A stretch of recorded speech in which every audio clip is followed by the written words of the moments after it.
At sa pagpapatuloy ng ating recap, pagdating ni Lena sa kanyang patutunguhan ang unang napansin niya ay isang karatulang may nakasulat na, "Maligayang pagdating sa Athena, ang lungsod ng mga engkanto." Sa di kalayuan ay nakita niya ang isang lalaking may matutulis na tainga na may dalang gitara. Tinatawag ang mga nagdaraan upang sumali sa isang espesyal na taunang selebrasyon at ang Athena Fairy Festival. Inanyayahan niya ang lahat na makilahok sa kasiyahan bago ang pangunahing kaganapan na magaganap sa loob ng 3 araw. Maingat niyang inilagay ang isang korona ng bulaklak sa ulo ni Lena at binasbasan siya at gayunpaman, hindi dumating si Lena para magdiwang na nakatuon ang isip niya sa kanyang misyon, kung totoong nakatago rito ang lihim ng banal na kapatid at malaki ang posibilidad na may ipinadalang mamamatay tao upang bantayan ito. Dahil dito ay nilapitan niya ang isang magkasintahan sa lansangan at nagtanong tungkol kay Dr. Belbury, ngunit agad silang nakaramdam ng kaba at nagsimulang maghinala sa kaugnayan ni Lena sa pamilyang Belbury. Hindi siya nakatanggap ng sagot kaya't lumapit siya sa isa pang grupo ng tao kaso sila rin ay tila natakot nang marinig ang pangalang Belbury. Matapos paulit-ulit na tanggihan at sandaling nag-isip si Lena tungkol sa nangyayari na hanggang sa mapansin niya ang isang lalaking nakasuot ng hood na nakatitig sa kanya, bigla itong tumalikod at lumayo at napaisip si Lena na baka ito ang asasin na ipinadala ng banal na kapatid, kaya't agad niya itong sinundan. Subalit nang marating niya ang eskinita kung saan ito nawala, hindi na niya ito makita at bigla na lamang niyang naramdaman ang sarili niyang naipit ng mga baging na lumabas mula sa mga daliri ng mahiwagang lalaki na biglang lumitaw sa kanyang likuran, agad na pinutol ni Lena ang mga baging gamit ang kanyang espada at umatake. Sinagot naman ito ng lalaki sa pamamagitan ng paglabas ng kanyang punyal at kasabay ng kumpiyansa at tila nangungut siyang tindig, napansin ni Lena na kung isa itong adventurer, madali itong magiging S-rank. Pinuri ng lalaki ang reputasyon ng Sword Saint pagdating sa pambihirang husay sa espada, ngunit idinagdag niyang hindi siya maaaring magpalakad-lakad ng malaya sa lugar at pinaghihinalaan siyang isang spy. Natural nag-init ang dugo ni Lena sa kanyang sinabi kaya't lalo siyang naghanda upang ipagpatuloy ang laban. Ngunit bago pa man sila muling magtagisan ay isang dalaga ang sumingit at pinigilan ang kanilang labanan, inakala ni Lena na siya ay nasusukol kaya't tinutukan niya ng banta ang dalaga, kaso bigla namang lumitaw mula sa anino si Flower Hat at inihayag ang kanyang mukha at nagpakita ng tuwa nang makita muli si Lena, ipinakilala niya ang lalaki bilang si Yuan na isa sa kanyang mga tauhan. Ayon kay Flower Hat ay masyado nang nakialam si Lena sa mga usaping lokal kaya't ipinadala niya si Yuan upang bantayan ito, nang tanungin ni Lena kung bakit naroon ang kagawaran ng pagsisiyasat sa lungsod, ipinaliwanag ni Flower Hat na sila rin ay naghahanap kay Draa. Nagulat si Lena nang napagtanto na hindi kumakampi ang dalaga sa banal na kapatid, nilinaw naman ni Flower Hat na wala siyang pinapanigan, dahil ang kanyang tanging tungkulin ay mangalap lamang ng impormasyon.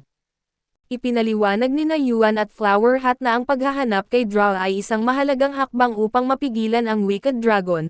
Patuloy pa rin nilang sinusuri ang balumbon ng dragon na ipinakita ni Lena sa pagpupulong. Sa ngayon ang tanging bakas na mayroon sila ay si Draa na may kinalaman sa pagpapatawag ng dragon. Kung muling lumitaw ang ganoong panganib sa alinmang lungsod ay tiyak na magdudulot ito ng matinding sakuna, kaya't lalong naging mahalaga ang kanilang misyon at gayunpaman, ang patuloy na panghihimasok ni Lena ay nagiging sagabal sa kanilang pagsisiyasat. Dahil dito ay hiniling ni Flower Hat kay Lena na tumigil sa pangangalap ng impormasyon at nagpaalam na, kaso hindi maaaring umuwi si Lena nang walang dala na mayroon din siyang nais protektahan kaya't hiniling niyang sumali sa pangkat ng investigasyon, idinidiin niya at desperado siyang makakuha ng anumang impormasyon tungkol kay Draa. Napatawa si Flower Hat sa katapatan ni Lena at pumayag itong isama siya. Ngunit may isang kondisyon at hindi siya dapat magreklamo sa paraan ng kanilang pagsisiyasat. Tinanong ni Yuan kung ano ang mapapala nila sa pagsama ni Lena at sinagot ni Flower Hat na si Lena lamang ang nakakita sa mukha ni Draa na isang impormasyong wala pa sa kamay ng kagawaran.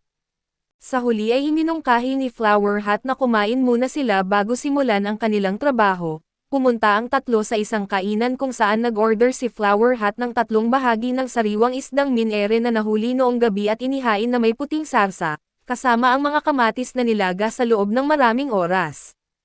Para kay Lena ay tila hindi pangkaraniwan ang naturang putahe at habang naghihintay sila, binuksan ng isang waitress ang isang pinto at inanyayahan silang pumasok. ang pinto ay patungo sa isang lihim na daanan sa ilalim ng lupa na kung saan naghihintay ang impormante ni Flower Hat sa isang nakatagong tavern.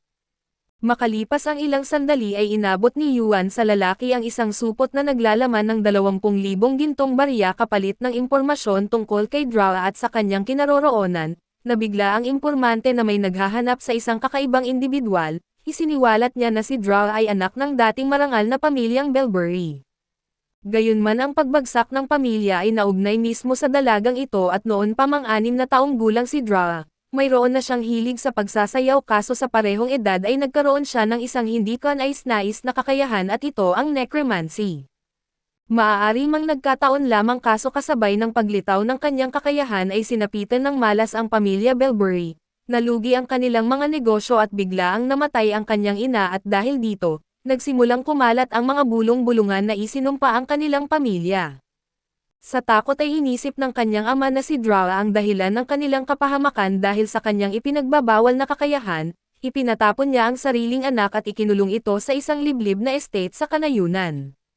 Simula noon si Draa ay itinakwil ng lahat at namuhay ng mag-isa, ang tanging sumuporta sa kanya ay ang banal na kapatid at marahil dahil na rin sa awa, sapagkat siya mismo ang saksi sa sandaling nagising ang kakaibang kakayahan ng bata. Inanyayahan pa nga ng banal na kapatid si Draa sa banal na lungsod na tulad ng maraming iba pang mga batang itinakwil at kinupkup niya. Tinanong ni Flower Hat ang impormante tungkol sa kasalukuyang kinaroroonan ni Draa, at ibinunyag nito na naruroon din siya mismo sa lungsod at nagulat si Lena sa narinig, hindi niya akalaing nakaligtas si Draa sa pagbagsak ng mansyon.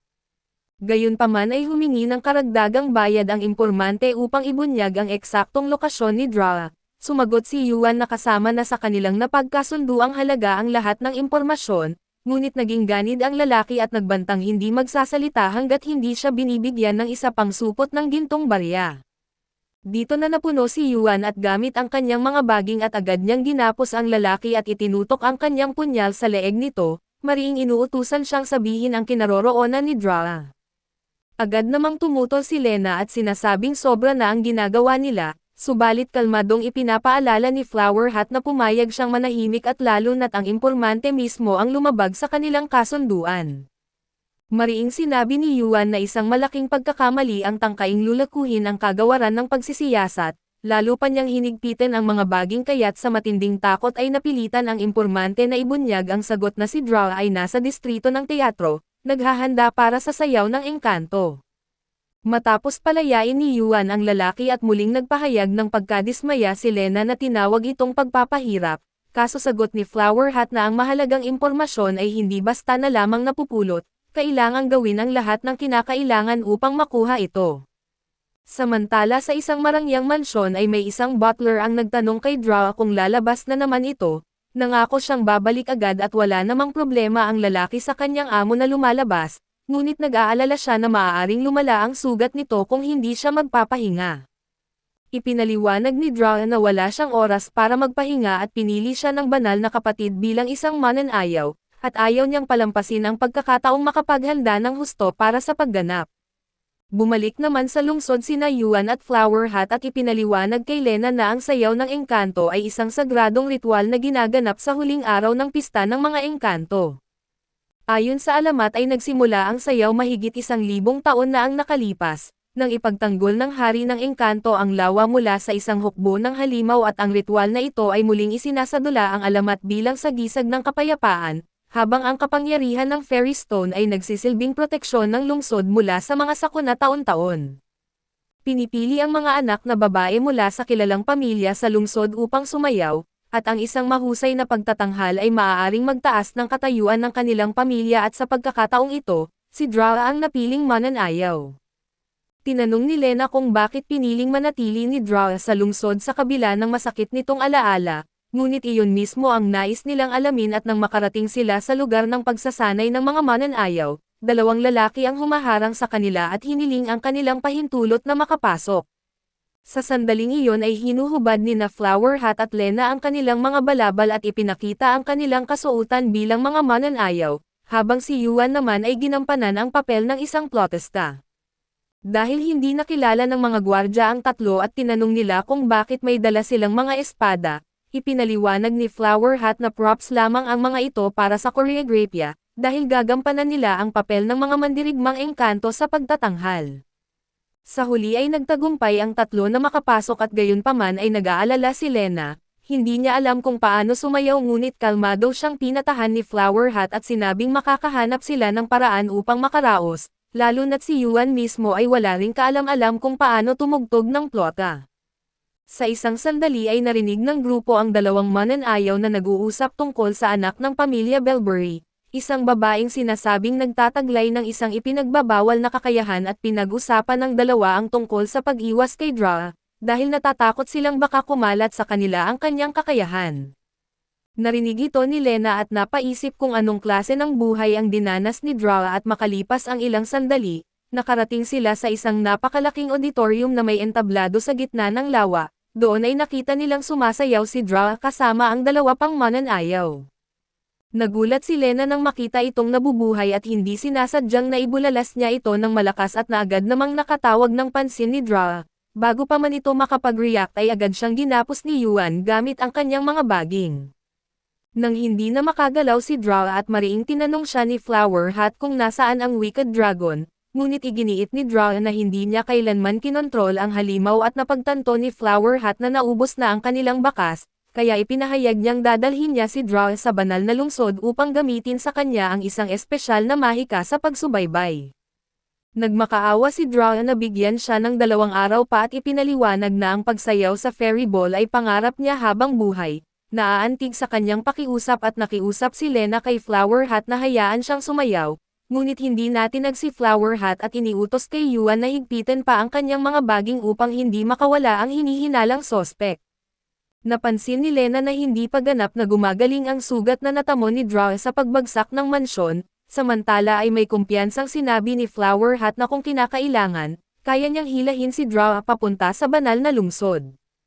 Nang marinig ito ay napaisip si Lena kung paano ginagawa ni Flower Hat ang lahat ng paraan upang makamit ang kanyang layunin gamit ang mga pamamaraan. Sa pananaw ni Lena ay hindi tugma sa tunay na hustisya at dahil dito, pinutol ni Lena ang mga baging ni Yuan at tinulungan si Dra makatakas. Muling sinubukan ni Yuan na hulihin si Dra kaso hinaranggan siya ni Lena gamit ang kanyang espada. Dahil sa natamong sugat ay hindi nakatakbo si Dra kaya't pinanood na lamang niya kung paano ginamit ni Lena ang kanyang kwintas upang makatalon sa mga bubungan at makatakas.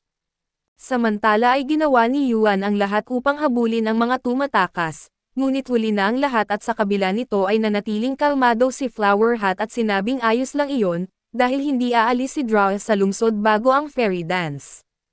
Inamin niyang noong una ay inakala niyang si Lena ay isang inosente at mabait na babae, kaso ngayon ay kinikilala niyang ipinakita ni Lena ang kahangahangang tapang sa pagkakataong ito. Samantala matapos ang mahabang pagtakbo ay sandaling huminto ang dalawang babae upang huminga ng malalim at makapagpahinga. Tinanong ni Dra si Lena kung ano ang iniisip nito nang piliin siyang iligtas, ngunit kahit si Lena mismo ay nahirapang ipaliwanag ang kanyang ginawa. Sa ibang bahagi ng lungsod at sa isang bangka sa gitna ng lawa ay isang elf na may dalang lutang ang nagbahagi ng alamat ng fairy stone sa isang magkasintahan. Ikinwento niya na sa ilalim ng napakalaking bato ay may isang tapat na lingkod ng hari ng engkanto na nakapirmi sa loob ng 1,000 taon. Ang nilalang na ito ang nagpapanatili ng kapayapaan sa lawa ng Athena at ang sayaw ng mga engkanto ay sinasabing isang ritual upang aliwin siya, dahil iniwan niya ang mundo ng engkanto upang maging tagapangalaga ng mundong ito. Gayunpaman ay idinagdag ng elf na walang nakakaalam kung ano ang maaaring mangyari sa lungsod kung biglang magkaroon ng mga bitek sa fairy stone at napukaw ang interes ng magkasintahan sa alamat, kaya hiniling nila kay Ginoo Bard na awitin ang isang kanta. Samantala ay naabot na ni Light ang 115 push-ups bago siya pabagsakin ng Sleep Fairy. Ginamit ni isa ang pagkakataon upang ireklamo na masyadong pinapagod ng binata ang sarili sa labis na pagsasanay, at maaaring masaktan lang siya sa ginagawa niya. Ngunit iginiit ni Light na nasa pinakamainam siyang kondisyon at dapat ganap siyang handa upang harapin ang S-rank na misyon lalo na't malamang na itinutulak ni Lena ang sarili niya sa sukdulan, kaya hindi sila maaaring mapag-iwanan. Pinakalma siya ni isa at sinabing magiging maayos naman ang kanilang kaibigan at sa huli siya ang Sword Saint. Sumang-ayon si Light na si Lena ang pinakamalakas sa kanila, ngunit tiwala si isa na balang araw ay aabot din siya sa kanyang antas. Samantala ay walang tigil si Monica sa paggawa ng perpektong espada para kay Light, tumatangging magpahinga hanggat hindi siya nakakamit ng pambihirang resulta. Bumalik naman kay Flower Hat na nagbitaw ng ilang ibong spy upang hanapin ang dalawang babae.